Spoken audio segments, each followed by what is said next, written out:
अपवाद वगळता 1967 सालापर्यंत भारतात वन नेशन वन इलेक्शन व्हायचं, म्हणजे सर्व राज्यांच्या विधानसभा आणि लोकसभेच्या निवडणुका एकत्रच व्हायच्या. मात्र 1968-69 साली काही राज्यात विधानसभा भंग झाली, तर 1970 साली लोकसभा बरखास्त करण्याची वेळ आली. त्यानंतर एक देश एक निवडणूक तत्व मागे पडले. आता पंतप्रधान नरेंद्र मोदी पुन्हा ते सुरू करण्यासाठी प्रयत्न करत आहेत. सतत कोणत्या ना कोणत्या राज्यात कोणती ना कोणती निवडणूक सुरूच असते. त्यासाठीचा प्रचार, भाषणं, आश्वासनं, आरोप प्रत्यारोप, सगळा गोंधळ, गलिच्छ राजकारण सुरूच राहतं.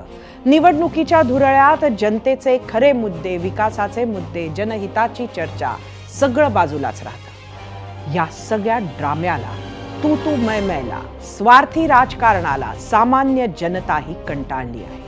त्यामुळे लोकशाहीचा उत्सव 5 वर्षात एकदाच होऊन गेला तर सामान्य भारतीयांना त्याला पाठिंबाच असेल.